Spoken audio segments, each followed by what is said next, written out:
अल्लाह तबारक व तआला ने 571 ईस्वी अब्दुल्ला की पीठ से, आमिना के बतन से, मकाम बैदा पीर के दिन सुबह सादिक लफ्ज मोहम्मद से मुसम्मा मक्के की धरती पर पैदा किया। और 40 साल के बाद प्यारे मुस्तफा सल्लल्लाहु तआला अलैहि वसल्लम ने ऐलान नबूवत किया। और उसके बाद जब लोग नहीं मान रहे थे, तब अल्लाह तबारक व तआला ने अपने महबूब को सबसे ऊपर अपने पास बुलाया, इतना पास बुलाया, इतने पास बुलाया कि दुनिया का करोड़ों टेस्ला, करोड़ों एलन मस्क, करोड़ों नासा, करोड़ों सैटेलाइट मिलके भी मुस्तफा की तरह ऊंचाई पर नहीं जा सकता।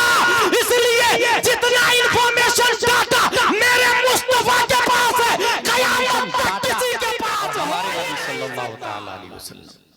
ये इंफॉर्मेशन डाटा मैंने इसलिए हेडिंग रखी है कि एक जमाना था आपके इस जिले में, हजारीबाग गिरिडीह जिले में, जिसके पास 100 बीघा जमीन हो रईस कहलाता, 500 बीघा वाला उससे बड़ा रईस आदमी, 1000 बीघा वाला उससे बड़ा रईस आदमी। लेकिन वो जमाना गया, एक दूसरा जमाना आया टाटा का, बिरला का, जिसकी कंपनी का प्रोडक्ट डोर टू डोर हो वो बड़ा आदमी।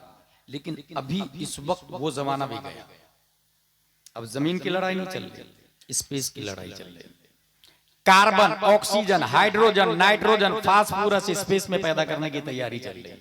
स्पेस पे कब्जा होगा तो इंफॉर्मेशन डाटा ज्यादा आएगा, और जिसके पास इंफॉर्मेशन डाटा होगा वो दुनिया का रईस होगा। इसका अंदाजा आप इससे लगाएं कि 27 अक्टूबर 2022 में 44 बिलियन डॉलर, 1 मिलियन 10 लाख का होता है। 44 मिलियन नहीं, बिलियन डॉलर में सिर्फ एक ऐप को खरीदा, ट्विटर, एलन मस्क ने। जमीन नहीं है वो, कोई कंपनी नहीं है, इंफॉर्मेशन प्लेटफॉर्म है, एक ऐप है, उसको खरीदा डॉलर में। इस वक्त सबसे ज्यादा इंफॉर्मेशन डाटा जिसके पास है वो अमेज़न है, माइक्रोसॉफ्ट है, मेटा है, गूगल, बड़े लोगों में शुमार किया जा रहा है, क्योंकि इंफॉर्मेशन डाटा उसके पास। इंफॉर्मेशन डाटा का अंदाजा आप इससे लगाए, ये जो आप इंडिगो से सफर करते हैं या कतर एयरलाइन से, कौन कितने फासले पर उड़ेगा ये सैटेलाइट से तय किया जाता है। फौज अपने मुल्क से किस मुल्क में कसबन कर रही है, सैटेलाइट से देख लिया जाता है।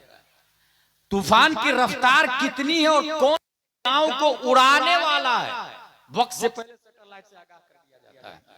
सुनामी लहर की रफ्तार कितनी होगी और कितना गांव डूबेगा, उसे खाली करा दिया जाए। इंफॉर्मेशन डाटा, ये जो आप मोबाइल देख रहे हैं, आप उसमें बोले गिरिडीह, बल्कि ये बोले www.liveworld.com, तो सीधे दुनिया की तस्वीर आ जाएगी। उसको जूम करे तो इंडिया आएगा, गौर कीजिएगा, और जूम करे तो गिरिडीह आएगा, और जूम करे तो ये दालंगी ये आ जाएगा, और जूम करे तो ये जलसा इस्लाह मुआशरा कॉन्फ्रेंस आ जाएगा, और जूम करे तो आप अपने आप को देखेंगे बैठे हुए, और जूम करे तो खुद को देख लेंगे कि मैं यहां बैठा हुआ हूं। ये किसके जरिए पॉसिबल हुआ? Information data, satellite. और सैटेलाइट कहां है? स्पेस में। पहली बार सैटेलाइट को छोड़ा गया था on 4 October, first artificial satellite launched by Soviet union 1957। 1957 में पहली बार सैटेलाइट को छोड़ा गया था ताकि इंफॉर्मेशन डाटा कलेक्ट करके वो इंसान को दे, और वो वक्त से पहले अलर्ट हो जाए। मैं इस वक्त आपको सामने से देख रहा हूं, आपका चेहरा दिख रहा है, आपकी पीठ नहीं दिख रही है मुझे, नहीं, आप मेरे शिमला को देख रहे हैं क्योंकि ये पीठ के पीछे है। लेकिन आप ऊपर चले जाए तो you can see around me, मैं ऊपर चला जाऊं तो I can see you around you, आपको चारों तरफ से देख सकता हूं क्योंकि ऊपर हूं ना मैं, सैटेलाइट ऊपर है, इसलिए सबसे ज्यादा इंफॉर्मेशन डाटा सैटेलाइट के पास है, और जिसका सैटेलाइट है स्पेस में जितना ज्यादा उतनी ही बड़ा आदमी है वो, और फ्यूचर में उतनी ही बड़ी हुकूमत का वो मालिक होने वाला है, उतनी ही बड़ी ताकत का वो ऑनर और ऑपरेटर होने वाला है, क्योंकि इंफॉर्मेशन डाटा उसके पास है। अगर ये बात समझ में आ रही है तो सुने, अल्लाह तबारक व तआला ने 571 ईस्वी अब्दुल्ला की पीठ से, आमिना के बतन से, मकाम बैदा पीर के दिन सुबह सादिक लफ्ज मोहम्मद से मुसम्मा मक्के की धरती पर पैदा किया, और 40 साल के बाद प्यारे मुस्तफा सल्लल्लाहु तआला अलैहि वसल्लम ने ऐलान नबुव्वत किया, और उसके बाद जब लोग नहीं मान रहे थे तब अल्लाह तबारक व तआला ने अपने महबूब को सबसे ऊपर अपने पास बुलाया, इतना पास बुलाया, इतने पास बुलाया कि दुनिया का करोड़ों टेस्ला, करोड़ों एलन मस्क, करोड़ों नासा, करोड़ों सैटेलाइट मिलके भी मुस्तफा की तरह ऊंचाई पर नहीं जा सकता। इसलिए जितना इंफॉर्मेशन डाटा मेरे मुस्तफा के पास है, कयामत तक किसी के पास हो ही नहीं सकता। क्या बात है। नारे तकबीर, नारे रिसालत, मसलके आला हजरत, मौजज़ात अंबियाए किराम। क्या बात है। ये जो हम सोचते हैं ना, हमारी बॉडी में 37 ट्रिलियन सेल्स लगे हुए हैं, और वो करंट से चलते हैं। हमारा दिमाग 11 मिलियन बिट सेंसरी मेमोरी को एक सेकंड में प्रोसेस करता है। इंफॉर्मेशन डाटा दिमाग में आता है ना, इसलिए इसको समझे। 11 मिलियन, 1 मिलियन कितने का होता? 10 लाख का। 11 मिलियन बिट सेंसरी मेमोरी। ये असली बॉडी में 5 सेंसर लगे हुए हैं, और आपको पता है, और नहीं पता है तो याद कर ले। Smelling first, testing second, hearing third, watching fourth, touching fifth. 5 sensor body में। ये इंफॉर्मेशन देते हैं माइंड को, और माइंड ऑपरेट करता है, तमाम इंफॉर्मेशन को कलेक्ट करता, फिर ऑपरेट करता है, डिसीजन लेता है, फैसला करता है।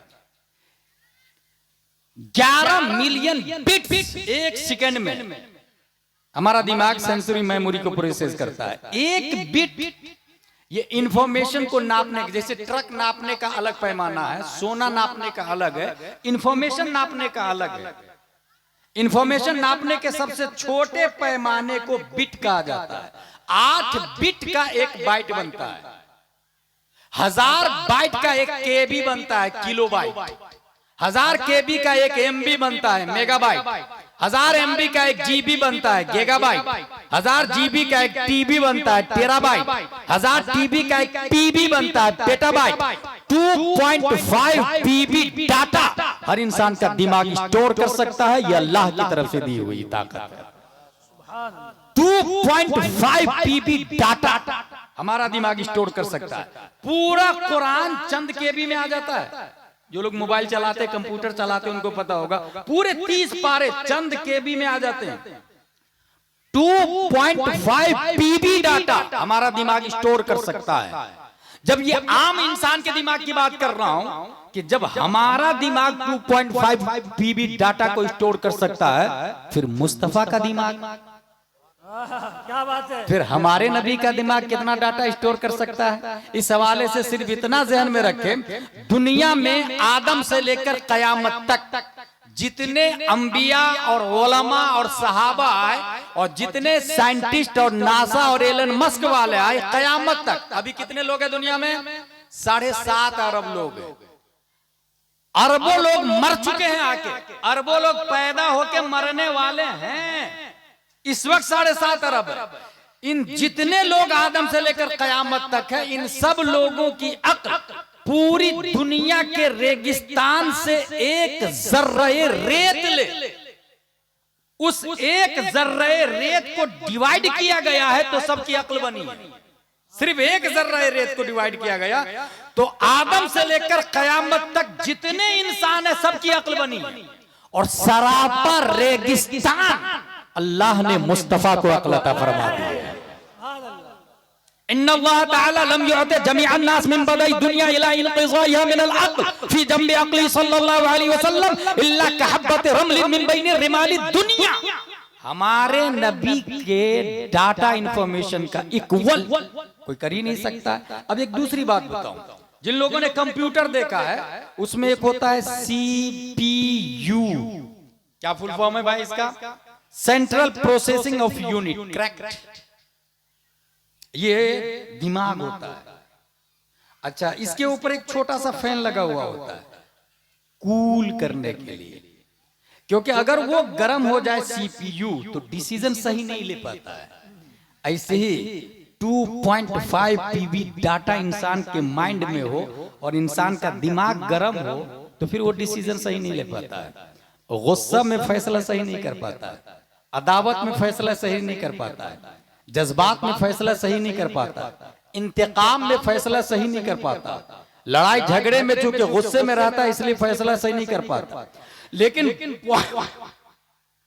पॉइंट ये है कि सबसे ज्यादा माइंड जब अल्लाह ने हमारे नबी को दिया और सबसे ज्यादा इंफॉर्मेशन डाटा हमारे नबी के पास है, तो दिमाग गर्म न हो कूल रखने के लिए अल्लाह ने क्या दिया।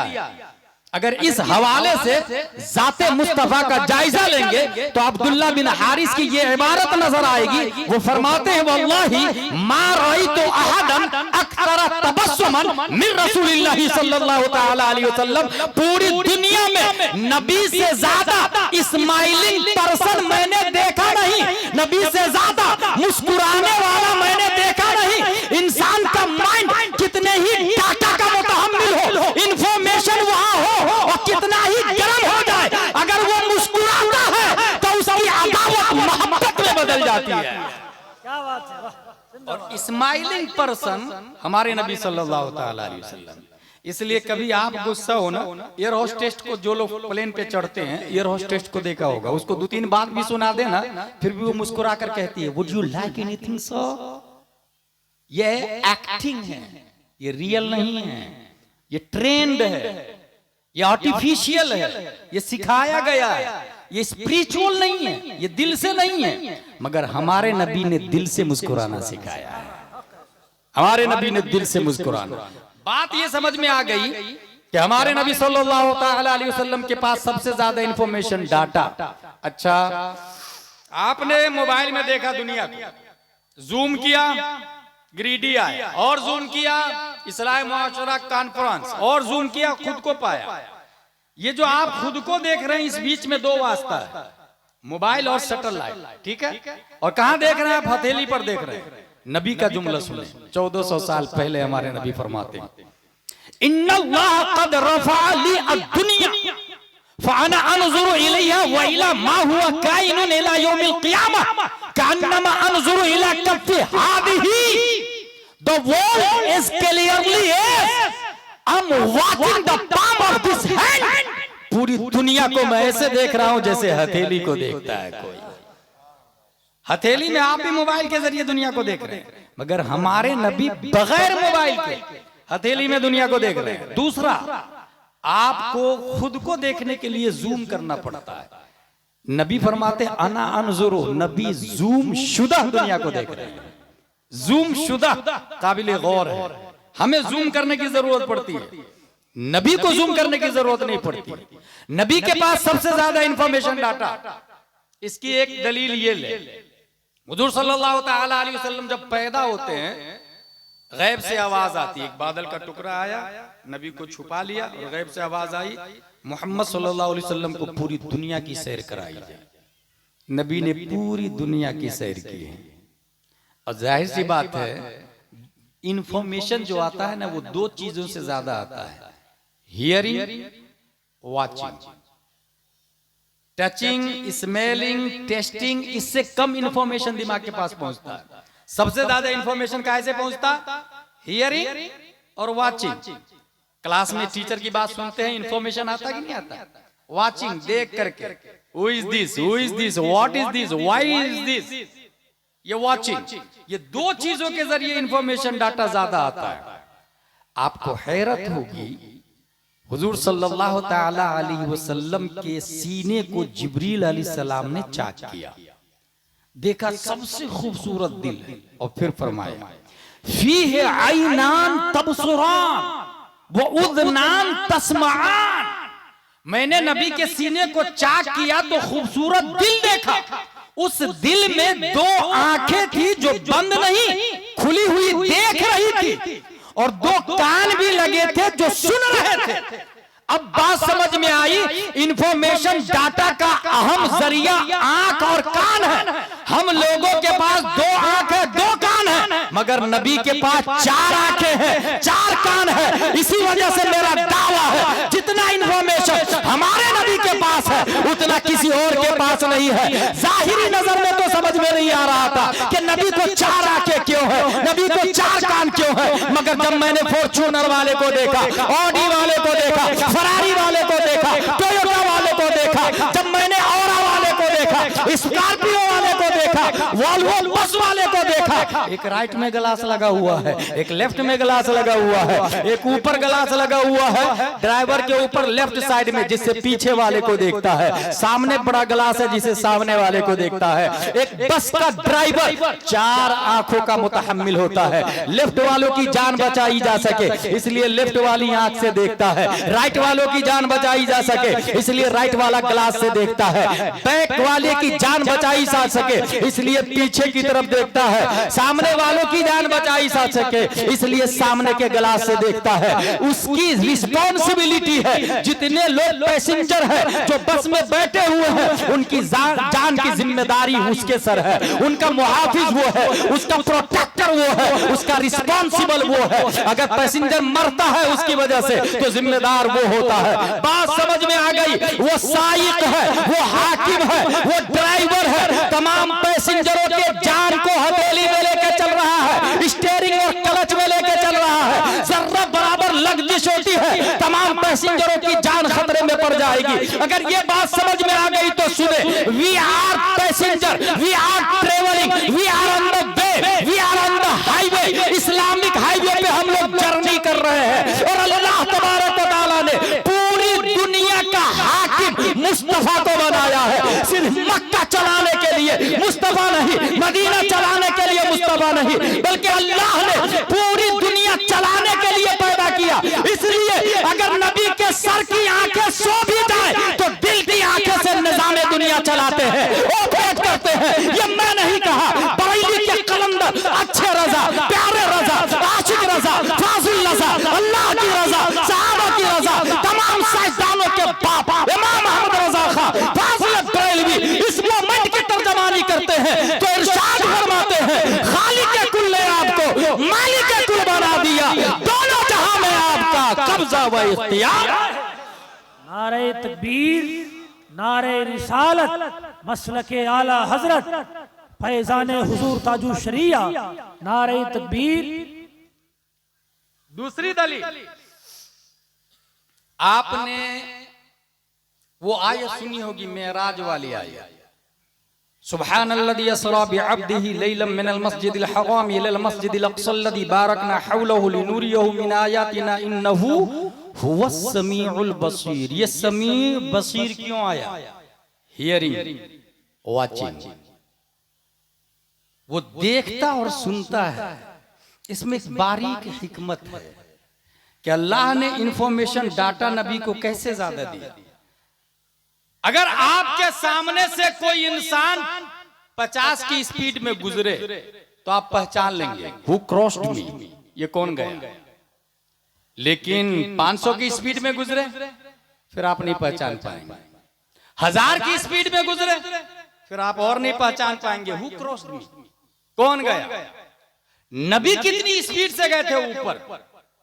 इस हवाले से आला हजरत ये कह के खामोश हो गए हैं, सुराग आइनो मता कहाँ था, निशान कैफो इला कहाँ था, न कोई साथी न कोई राही, न संग मंजिल न मरहले थे।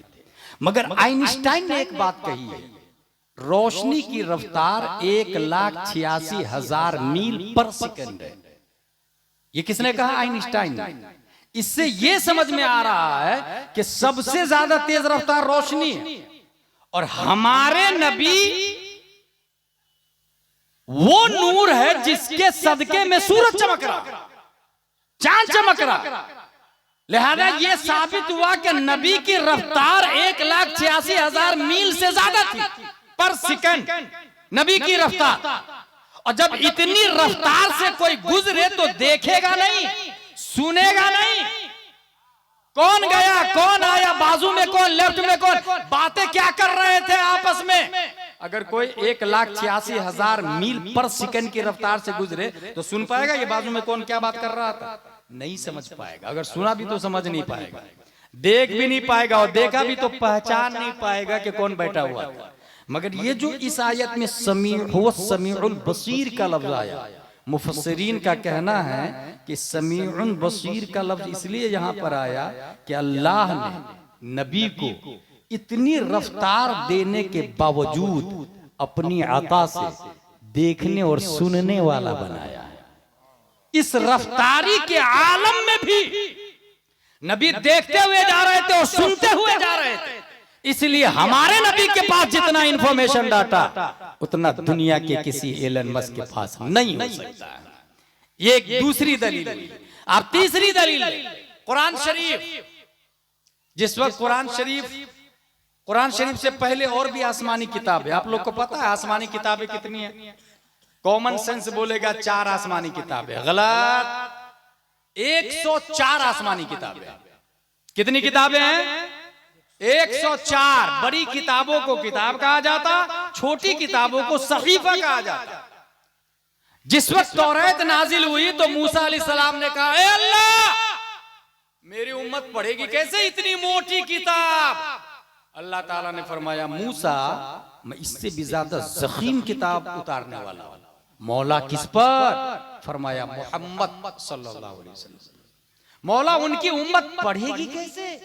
मेरी उम्मत की उम्र तो 500 साल, 600 साल, 700 साल होती। उनकी उम्मत की उम्र 80 साल, 60, 70, 80, 90, 100 साल के अंदर की होगी। उनकी उम्मत पढ़ेगी कैसे? अल्लाह ताला ने फरमाया, वलक़द यस्सरनल कुरान लिज़्ज़िक्रि फ़हल मिन मुद्दकिर। ऐ मूसा, मैं उस किताब को इतना आसान कर दूंगा कि उम्मत मोहम्मदिया का बच्चा दारुल उलूम अहले सुन्नत गौसिया रज़विया में दाखिला करा ले तो पूरे 30 पारे को अपनी छाती में महफूज कर लेगा। वलक़द यस्सरनल कुरान लिज़्ज़िक्रि। ये जो कुरान शरीफ है, इंफॉर्मेशन डाटा का खजाना, इससे ज्यादा खजाना इसके किसी और किताब के अंदर नहीं। आप लोगों ने वो देखा होगा, हुजूर सल्लल्लाहु ताला अलैहि वसल्लम के बारे में सुना होगा कि हुजूर सल्लल्लाहु अलैहि वसल्लम ने दरख्त को बुलाया था, सुना? लेकिन ये बड़ा मोजेज़ा नहीं है नबी का।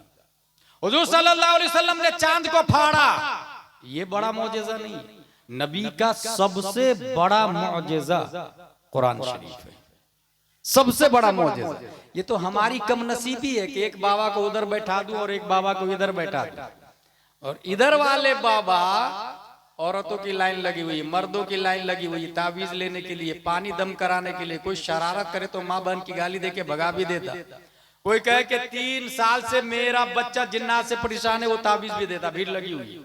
इधर वाला किसी को तावीज नहीं देता, पानी पे दम भी नहीं करता।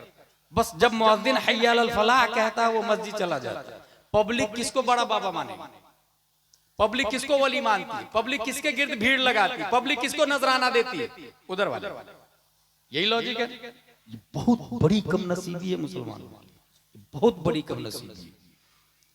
इस्लामिक दुनिया में सबसे बड़ा पोस्ट बाबागिरी नहीं, वो नाजरा खां भी करता है, जिसको उर्दू अरबी आती है वो भी करता है। सबसे बड़ा पोस्ट मुफ्ती का पोस्ट है। मगर आपको हैरत होगी, फतवा देने का 1 रुपया भी कोई नजराना नहीं देता। 1 रुपया भी कोई नजराना देता नहीं, और नहीं लिया जाता है। जबकि सबसे बड़ा पोस्ट मुफ्ती का पोस्ट। उधर वाले बाबा बड़े नहीं, इधर वाले बड़े। दलील गौसे आजम रज़ियल्लाहु ताला अन्हु फरमाते, करामतुल वली अन यकून क़ौलुहु व फ़िअलुहु मुताबिक़न लिक़ौलिही व फ़िअलिही सल्लल्लाहु अलैहि वसल्लम। वली की सबसे बड़ी करामत यह है कि उनकी बात नबी की बात के मुताबिक हो और उनका काम नबी के काम के मुताबिक हो। इधर वाले गाली देके हराम काम भी कर लेते, मगर इधर वाले हराम से दूर हलाल काम करते और पांचों वक्त की नमाज पाबंदी से पढ़ते, खिलाफे शरा काम नहीं करते। बड़े वाली वो नहीं, बड़े वाली ये है। मगर साइकोलॉजी देखे कैसी बनी हुई है। मैं अपने खंडवा की बात बताता हूं। हमारे खंडवा में एक बाबा है। वो बाबा क्या करता, अपने घर के ऊपर जहां बैठता है उसके ऊपर एक ताक बना के रखा। कोई आदमी आया, बाबा मेरी बेटी 5 साल से जिन्नात से परेशान, 5 साल से 11,000 रुपया लगा, जिन्नात को मार डालूंगा, मैं खत्म कर दूंगा। ठीक है बाबा, 11,000 दिया। बोले पपैया लेकर के आओ, पपैया लेकर के आता। वो पपैया सीधे उसी ताक में रखता है, फिर उठता है दरवाजे से कहता है कि मैं वुजू करके आ रहा हूं। वो जाता वुजू करने, अंदर से पपैया जहां रखा हुआ है ताक में ना, बाहर पर्दा भी लगा दिया। पर्दा खोलेंगे, पपैया रखेगा ताक में। पपैया के पीछे दीवार नहीं है, कवर लगा हुआ प्लास्टिक का, पेपर लगा हुआ, पेपर, कागज का पेपर। वो सीधे ब्लड में इंजेक्शन भरता है और पपैये में इंजेक्ट करता है पीछे से। वापस आता, वजीफा देता, कुछ देर बैठता और उसको कहता कि ये पपैया घर की छत पे रखना, और सुबह सुबह कोई देखे ना, सूरज निकलने से पहले काटना। अगर खून निकल गया तो समझ जाओ जिन्नात मर गया। देखा कितना भयानक लॉलीपॉप दिया। अब पब्लिक बेवकूफ है, जा रही है उसके पास। मैं देखता हूं कि लाइन लगी हुई है। वो है नाजरा खां। नाजरा खां है और घूम रहा काहे से पता, स्कॉर्पियो से घूम रहा। दरसे निजामी पढ़ा, जामियातुर रजा, जमदाशाही, रोनाई, अशरफिया, अमजदिया। उसकी तनख्वाह 10-15 हजार रुपये, 20,000 रुपये, वो भी न जाने कितनी फाइट करना पड़ रही है उसको। मगर जो नाजरा खां है और ताबीज दिया और ऐसा झूठ बोल के स्कॉर्पियो में घूम रहा। पब्लिक की बेवकूफ। BUMS, MBBS, MD, DM सबका ग्रेड है, सबकी फीस अलग अलग, मगर हर कुर्ता पजामा टोपी वाले मौलाना साहब। गलत भाई, इसमें भी ग्रेड क्यों नहीं बना रहे आप? नाजरा खां अलग है, हाफिज अलग है, कारी अलग है, आलिम अलग है, मुफ्ती अलग है, मुहक्किक अलग है, मुजद्दिद अलग है, मुफस्सिर अलग है, मुशर्रिह अलग है, मुहश्शी अलग है, मातिन अलग है, और सबकी तनख्वाह भी अलग अलग होनी चाहिए ना। हर कुर्ता पजामा टोपी वाले मौलाना साहब। इसी वजह से ये जो हालात है हमारी निगाहों के सामने में, इंफॉर्मेशन अपने आप में। ये तो आज इसने बोला ना, एलन मस्क ने कितने में खरीदा? 44 बिलियन में। हुजूर सल्लल्लाहु ताला अलैहि वसल्लम पर जो कुरान नाजिल हुआ उसके अंदर एक आयत है, वल्लदीना उतुल इल्म दरजात। जिसके पास इंफॉर्मेशन डाटा है, अल्लाह ने उसका दर्जा बुलंद कर दिया है। वल्लदीना उतुल इल्म दरजात, 1400 साल पहले की बात है, कुरान शरीफ के अंदर आया। इसका मतलब ये हुआ कि कुरान शरीफ इंफॉर्मेशन का खजाना है, चश्मा है। समझने की जरूरत, पढ़ने की जरूरत। हमें गिरिडीह में अगर आप सर्वे करें ना, तो तकरीबन मेरे ख्याल से 20% लोग हैं जो कुरान शरीफ पढ़ना जानते हैं, 20%। मगर आपको हैरत होगी, वो 20% में 98% समझना नहीं जानते हैं, वो तर्जमा भी नहीं पढ़ सकते हैं, सिर्फ पढ़ना जानते हैं। भाई साहब, कुरान शरीफ पढ़ने का नाम दीनी तालीम है, ये किसने कह दिया? कहां लिखा? Reading Holi Quran that is not Islamic education bro. Understanding Holi Quran that is true Islamic education. Quran पढ़ने का नाम दीनी तालीम नहीं, कुरान समझने का नाम दीनी तालीम है। अगर मैं आपसे कहूं वजू में कितने फराइज है, आप बता देंगे 4, मगर ये पूछूं कहां लिखा हुआ है, नहीं बता पाएंगे। अल्लाह एक है, सबको पता है, कहां आया कुरान शरीफ में? बताया। अल्लाह एक होने की दलील आपको कुरान से नहीं याद? अच्छा, ये फर्क अपने यहां और अरब में है। अरब की आम पब्लिक को भी पता है अल्लाह एक है, कुल हुवल्लाहु अहद। वो धड़क से पढ़ के बताए। मगर हमारे यहां रोजा आ रहा, अभी रमजान आ रहा ना, रोजा फर्ज है, कहां लिखा? नहीं बता पाएंगे। इसीलिए मैं कह रहा हूं, रीडिंग होली कुरान सवाब मिलेगा, लेकिन it is not Islamic education.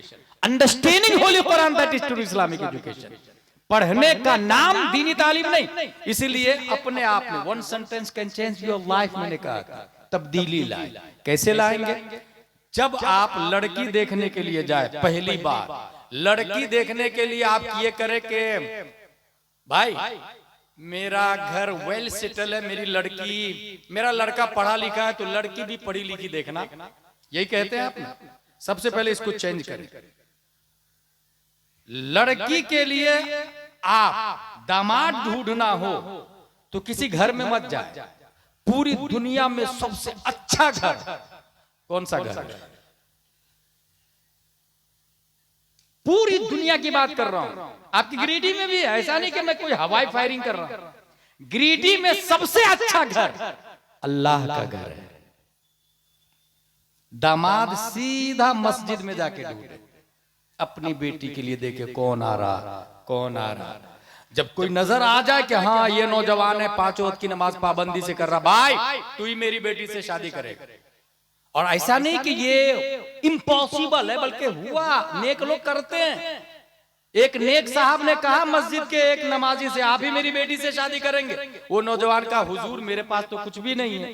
तो होने वाले ससुर का जवाब सुने, अल्लाह के घर में पहली सफ में दाएं तरफ तकबीरे उला के साथ 5 वक्त की नमाज पढ़ने से बढ़कर जमीन और आसमान के बीच में और कौन सी दौलत हो सकती है? कुछ समझ में आ रहा है? तकबीरे उला दाएं तरफ 5 वक्त की नमाज अल्लाह के घर में, इससे बढ़ के धरती पे और कोई दौलत हो सकती? इसलिए मैं कह रहा हूं दामाद मस्जिद में जाके तलाश कर। उसके बाद मस्जिद में दामाद नहीं मिले तो कहां तलाशेंगे? रुए जमीन पर सबसे अच्छा घर मस्जिद के बाद रसूलुल्लाह का घर है, जिसे दारुल उलूम गौसिया रज़विया कहा जाता है, जिसे मदरसा कहा जाता है। रसूलुल्लाह के घर में देखे जाके कौन नौजवान है जो उस्ताद का अदब करता, अच्छा नंबर लाता, टाइम से पढ़ता, टाइम से सोता, टाइम से उठता, जीनियस से मार्क्स अच्छा लाता, इबारत खानी करता, मिसबाहुल लुगात फिरोजुल लुगात से सबक को हल करता, इंक्वायरी करे, पता करे, और फिर अपनी बेटी की शादी उससे करे शादी। मैं गवर्नमेंट के स्टाम्प पेपर पर सील थप्पा लगा के लिख के दे सकता हूं कि अगर आपका दामाद मदरसे का फारिग है, वो गरीब तो हो सकता है मगर शराबी नहीं होगा। वो गरीब तो हो सकता है मगर जुआरी नहीं होगा। वो गरीब तो हो सकता है मगर वहाबी नहीं होगा। वो गरीब तो हो सकता है मगर अपनी बीवी को मजदूरी पर नहीं भेजेगा। वो गरीब तो हो सकता है मगर अपनी बीवी को ओपन चेहरा मार्केट नहीं भेजेगा, क्योंकि उसने हुसैन की हिस्ट्री पढ़ के रखी है, अबू बकर उमर की हिस्ट्री और सीरत को पढ़ के रखा है। ये क्यों बोल रहा हूं मैं? अगर जलसा सीखने की नीयत से है तो ये अपनी लाइफ में तब्दीली लाए। कुरान शरीफ, अच्छा जब लड़की देखने के लिए हम जाते हैं तो उसमें बहुत बड़ा जो अलमिया अपने यहाँ चल रहा अभी, वो ये होता है, आपकी बच्ची दीनी तालीम जानती है? बोले हाँ जानती है ना। बोले कहाँ तक पढ़ी? बोले कुरान शरीफ पढ़ी है, स्कूल से तो ग्रेजुएट है और दीनी लाइन से कुरान शरीफ पढ़ी है और 10 बार पढ़ ली कुरान शरीफ मेरी बेटी। भाई साहब 10 बार नहीं, 10,000 बार भी पढ़ ले, ये दीनी तालीम नहीं। मैंने कहा ना, reading Holi Quran that is not Islamic education, understanding Holi Quran that is true Islamic education. इसीलिए लड़की देखने के लिए जाए तो साथ में ये भी देखे कि अनवारे शरीयत पढ़ना जानती कि नहीं जानती, कंजुल ईमान पढ़ना जानती कि नहीं जानती, बहारे शरीयत पढ़ना जानती कि नहीं जानती, और हाँ सबसे खास बात, नकाब को लाइक करती कि नहीं लाइक करती। क्योंकि पूरे 1400 साल हिस्ट्री का मुताला किया मैंने, खा वो उमर बिन अब्दुल अजीज हो, इमाम मोहम्मद बिन इदरीस शाफई हो, या अबू मंसूर मातुरीदी हो, या अबू हामिद अल असफराइनी हो, या इमाम गजाली हो, या इमाम फखरुद्दीन राजी हो, या इमाम तकीयुद्दीन दकीक हो, या इमाम ज़ैनुद्दीन इराकी हो, या मुल्ला अली कारी हो, या अल्लामा जलालुद्दीन सुयूती हो, या मुजद्दिद अल-फ़सानी हो, या औरंगज़ेब अलैहि रहमा हो, या मुहिब्बे रसूल बदायूनी हो, या शाह अब्दुल हक मुहद्दिस देहलवी हो, या फिर ताजुश शरिया अख्तर रजा खान हो, या मुफ्ती आजम हो, या आला हजरत हो, या सदू शरिया हो, या हाफिज मिल्लत हो, या मुजाहिद मिल्लत हो, या अल्लामा सिराजुल हुदा गयावी हो। ये जितने उलमाए किराम हैं, औलियाए किराम हैं, इनकी माओ की हिस्ट्री निकाल के देखे, एक भी माँ ऐसी नहीं थी जो जींस पहन रही थी, जो टी शर्ट पहन रही थी, जो बगैर नकाब के मार्केट में घूम रही थी। इन तमाम की माएं नकाब को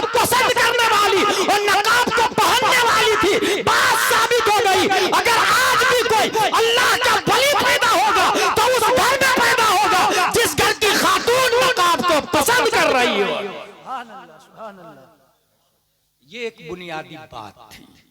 और ये सिर्फ नारे तकबीर, नारे रिसालत या ऐसे ऐसे पैसे देने के लिए नहीं, ये अमल करने के लिए। ये भी एक बात याद आ गई तो ये भी सुने, शायरों को पैसा दिया जाता है जबकि इंसान उलमा को नहीं देता, मस्जिद के इमाम पर तवज्जो नहीं रहती। जबकि शेख सादी ने एक बात कही है, आलिम रा जर बेदेहता बिसियार खानदान, उलमा को पैसा दे ताकि ज्यादा से ज्यादा पढ़े और दीन की खिदमत करे, ज्यादा से ज्यादा। यहां एक हकीकत और बताता चलूं, हमारे पास फैमिली दीन नॉलेज बढ़ाने के लिए कह रहा हूं, इंफॉर्मेशन डाटा कैसे आएगा आपके पास। कुरान शरीफ, हमारे पास मोटरसाइकिल खराब हुई, मैकेनिक है और फिक्स है। तबीयत खराब हुई, डॉक्टर है और फिक्स है। लाइन खराब हुई, इलेक्ट्रीशियन है और फिक्स है, जिसको हम लोग फैमिली मैकेनिक भी कहते हैं, फैमिली डॉक्टर भी कहते हैं। अब ये फैमिली मैकेनिक, फैमिली डॉक्टर जब सब कुछ है तो ये जाहिरी डॉक्टर्स है। दीनी डॉक्टर, रूह जब बीमार हो, जब भी किसी मसले की जरूरत पड़े तो एक फैमिली आलिम को रख ले आप, एक फैमिली आलिम को रख ले, और जब भी किसी मसले की जरूरत पड़े फौरन नंबर डायल करें, हजरत इस मसले का जवाब बता दीजिए ना। और हजरत अगर गुस्सा हो जाए तो बहुत आसान तरीका बता रहा हूं, हर महीने की 1 तारीख को 2000 रुपया फोन पे कर दे, हर महीने की 1 तारीख। गौर कीजिए, जब दुनियावी मामलात में पैसा खर्चा कर रहे हैं तो दीन की हिफाजत के लिए क्यों नहीं। जब घर के मोटरसाइकिल मैकेनिक हाथ भी लगा दे तो 100-200 ले लेता है, और यहाँ जो अकीदे की हिफाजत कर रहा है अगर 2000 रुपया देकर वो 1400 साल पुराना दीन हमारी छाती में महफूज रख रहा है तो ये घाटे का सौदा नहीं भाई साहब। मगर इसके लिए कोई सोचने को तैयार नहीं, वो फ्री में चाहिए इसको। ऐसे ही हमारी माँ का इंतकाल हो जाए, बाप का इंतकाल हो जाए, मुफ्ती साहब 10 बच्चे को भेज दीजिएगा कुरान खानी के लिए। चलो भाई ठीक है, 10 बच्चे आए, कुरान शरीफ पढ़े। ये जो कुरान शरीफ पढ़ा तो आपकी माँ को कहां सवाब? वो जिसने पढ़ा उसको मिला ना भाई, उसने भीख में आपकी माँ को दिया, चंदा दिया, उसने डोनेट किया सवाब को, तब गया माँ के पास, वरना डायरेक्ट माँ के पास नहीं जाता सवाब, क्योंकि सवाब उसके पास आता है जो पढ़ता है। ठीक, एक कुरान का सवाब, एक बच्चे ने 3 पारे पढ़े, एक कुरान का सवाब मिल गया, एक कुरान का सवाब मिल गया। मैं दूसरा तरीका बता के जा रहा हूं जिस पर अमल करेंगे आप 10 बच्चे को मत बुलाएं, आप सीधे मुफ्ती साहब को बुलाएं और पर्दे के पीछे माँ और बहनों को रखें, पर्दे के बाहर आप भाई बाप बैठ जाए, और मुफ्ती साहब आलिम साहब से ये कहे कि आप पूरा कुरान पढ़ के मत सुनाइए, एक आयत की तफसीर समझाइए, एक आयत की तफसीर समझाइए। अगर मुफ्ती साहब एक आयत की तफसीर समझा देते हैं आधा घंटा, पौन घंटा, 15 मिनट, 1 घंटा में, अब सुने, तफसीर नईमी में लिखा हुआ है जिसने एक आयत की तफसीर समझ ली अल्लाह तबारक व तआला 10 कुरान का सवाब अता फरमा देता है। कितने कुरान का सवाब? कितना बड़ा फायदा हुआ। 10 बच्चे आए थे, 1 कुरान का सवाब, एक आलिम साहब आए, 10 कुरान का सवाब। 2 बड़े फायदे होंगे। पहला फायदा, कब्रिस्तान से अजाब स्पीड से खत्म होगा, क्योंकि पहले 1 कुरान का सवाब जा रहा था, अब 10 कुरान का सवाब जाएगा। कब्रिस्तान से अजाब स्पीड से खत्म होगा।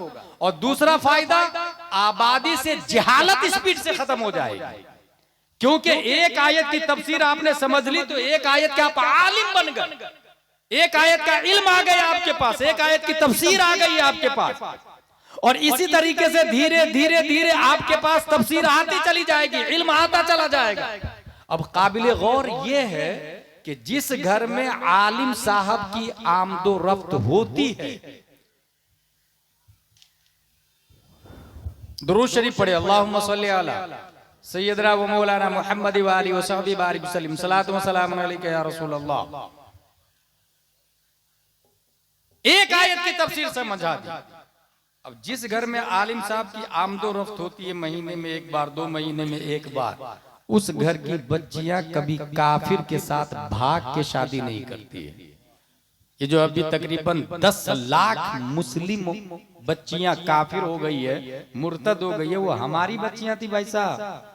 आपको शऊर भी नहीं है, पड़ोसी की बच्ची जा रही है तो आप कह रहे हैं मेरी बच्ची सेफ है, और जब आपकी बच्ची जाती है तो वो कहता है मेरी बच्ची सेफ। ये 10 लाख बच्चियां जो गई है, इसके जिम्मेदार कौन है? हम और आप है।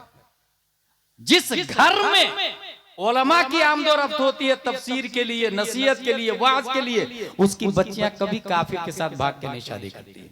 आप हिस्ट्री उठा के देख सकते हैं। इसका मतलब उलमा की आमदोरफ्त से बच्चियों की इज्जत भी महफूज रहेगी और घर वालों का अकीदा और ईमान भी महफूज रहेगा। ये कब होगा? जब इंफॉर्मेशन डाटा कुरान शरीफ हमारे पास है, उसको पढ़ें और पढ़ने के साथ साथ समझें। नीस हिंदुस्तान के जितने मदरसे हाफिज पैदा कर रहे हैं, उन्हें ये अकाबिर की तरफ से ये मशवरा है कि हिफ्ज के साथ साथ मसाइल की किताब भी पढ़ाएं। अनवार शरियत, बहार शरियत और फर्जुलूम, फैजान फर्जुलूम भी पढ़ाएं, क्योंकि महज हाफिज है वो तो वो भी दीन को नहीं समझ पाएगा। और आप लोग हाफिज से मसला पूछने की बेवकूफी कीजिएगा भी मत, नहीं तो वो खुद भी बर्बाद होगा, आपको भी बर्बाद कर देगा। ये मैं इसलिए बोल रहा हूं कि आप तो कुर्ता पजामा टोपी वाले को अल्लामा समझ लेते हैं। भाई हाफिज साहब अलग होते हैं, कारी साहब भी मसला नहीं बता सकते, हाफिज साहब भी मसला नहीं बता सकते, मसला सिर्फ आलिम साहब बताएंगे। इसलिए हिफ्ज का वजूद तो हमारी कम नसीबी है जो तरावी पढ़ाने के लिए। हिफ्ज का वजूद तरावी पढ़ाने के लिए नहीं हुआ। हिफ्ज का वजूद, कुरान का वजूद तरावी पढ़ाने के लिए नहीं हुआ। कुरान का वजूद मसाइल के दलाइल के लिए हुआ है। वो इंफॉर्मेशन डाटा है, वो इंफॉर्मेशन मंबा है। कुरान शरीफ लाइफ स्टाइल कैसे गुजारे इसके लिए नाजिल हुआ है। और यही वजह है कि जिन लोगों ने कुरान को तरावी के लिए समझा, अभी रमजान आ रहा देखिएगा, ऐसे हाफिज को लाओ जो 25 मिनट में 20 रकात तरावी पढ़ा दे। हराम हराम अशद हराम। काली का भाई 25 मिनट 30 मिनट में तरावी कैसे खत्म हो गई आपकी? एक पारा मखरज और सिफाते लाजमा के साथ अगर पढ़ेंगे तो कम से कम 20 से 25 मिनट उसमें लग रहा, और आपने 30 मिनट में पूरे 20 रकात तरावी पढ़ा दी। तरावी पढ़ना है क्या? फर्ज नहीं है, वाजिब नहीं है, सुन्नत मुअक्कदा है। और गलत कुरान पढ़ना हराम है। ये अजीब फलसफा है भाई। सुन्नत अदा करने के लिए गए और हराम काम करके वापस निकल रहे और खुश है कि मैं तरावी पढ़ रहा हूं। और इसके जिम्मेदार मुतवल्ली लोग भी हैं जो कहते हैं ऐसे कमेटी वाले, ऐसे हाफिज को लाओ जो 20 मिनट में 15 ही मिनट में खत्म कर दे। ला हौला वला कुव्वत। लानत है ऐसे मुतवल्ली पर, लानत है ऐसे सेक्रेटरी, सदर, खजांची पर। पूरी कमेटी इस हरामकारी के जिम्मेदार होगी, पूरी कमेटी इसकी जिम्मेदार होगी। ये कम नसीबी है, आप देख ले आप। और जिस मस्जिद का की निजामत उलमा के अंडर में है, उस मस्जिद में हरगिज ऐसा नहीं होता है। जिस मदरसे में किसी आलिम दीन की चलती है, उस मस्जिद में ऐसा नहीं होता। इसलिए कुरान शरीफ हर हर्फ उसके मखरज और सिफाते लाज़िमा के साथ पढ़ना जरूरी है। ये मेरी बुनियादी बात हो गई। मैं अपनी गुफ्तगू को खत्म कर रहा हूं। यहाँ एक खास पहलू ये है कि नबी के बाद सबसे ज्यादा इंफॉर्मेशन डाटा किसके पास है? लिसन टू मी अगेन हजरत नकीब साहब, नबी के बाद सबसे ज्यादा इंफॉर्मेशन डाटा किसके पास है? ये एक दूसरा सवाल है। यहां से दो ग्रुप बना। एक ग्रुप है मौलाइयों का, वो कहते हैं नबी के बाद सबसे ज्यादा इंफॉर्मेशन डाटा हजरत अली के पास है। दूसरा ग्रुप है अहले सुन्नत व जमात का, वो कहते हैं नबी के बाद सबसे ज्यादा इंफॉर्मेशन डाटा हजरत अबू बकर सिद्दीक रज़ियल्लाहु ताला अन्हु के पास है। यहीं से डिवाइडिंग हुई। यहाँ पर सिर्फ एक हदीस बता दूं, ये बुखारी शरीफ है। बुखारी शरीफ, इसके अंदर हुजूर सल्लल्लाहु ताला अलैहि वसल्लम की बारगाह में एक खातून आती है, अन जुबैर इब्न मुतइम रज़ियल्लाहु अन्हु क़ाल अतत इमरातुन इला नबी सल्लल्लाहु अलैहि वसल्लम फअमरहा अन तरजिअ इलैहि क़ाल अरअयत इन जीतु वलम अजिदका कअन्ना तक़ुल अल मौत क़ाल सल्लल्लाहु अलैहि वसल्लम इल्लम तजिदनी फअति अबा बकर। एक खातून आई, क्यों आई, क्या काम था, क्या पूछना था? बैतुल माल का मामला था या नमाज रोजे का मसला था या निकाह तलाक का मसला था? ये क्लियर नहीं है। इस हदीस शरीफ में सराहत नहीं है। तशरीह में हो सकता, फतुल बारी उम्दतुल कारी में हो सकता। यहाँ पर मतन में सिर्फ इतना है कि वो आई तो नबी ने फरमाया बाद में आना। वो खातून कहती है इल्लम तजिदीनी और इन जीतू वलम जिद का, या रसूल अल्लाह मैं आई और आप नहीं मिले तो, यानी आपका इंतकाल हो चुका हो तो मैं क्या करूंगी। अब क्या जवाब होना चाहिए।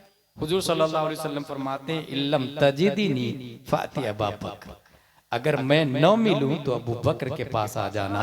इसका मतलब मामला खिलाफत का हो या मसले का हो या इल्म का हो या शुजाअत का हो या बैतुल माल का हो या शरीयत का हो या हदीस का हो या किसी भी एतबार से कोई मसला हो, मेरी नयाबत की कुर्सी पर अगर कोई बैठेगा तो वो अबू कुहाफा का बेटा अबू बकर सिद्दीक।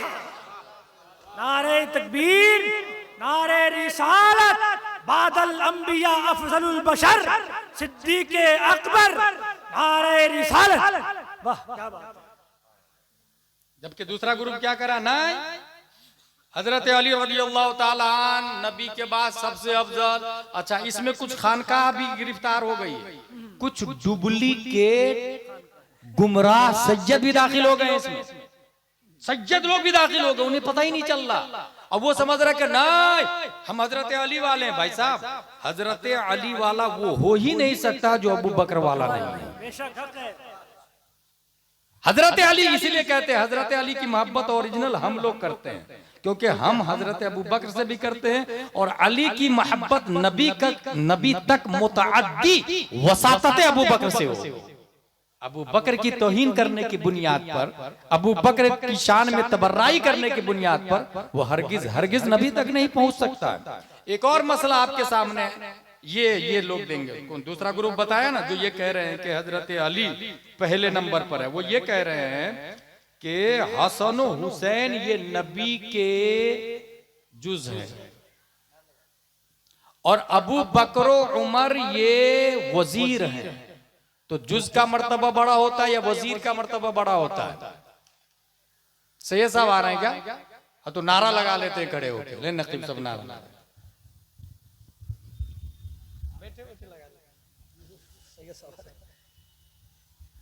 नारे तकबीर, खड़े हो जाए, खड़े होकर इस्तकबाल कर लें। सैयद साहब आ रहे हैं।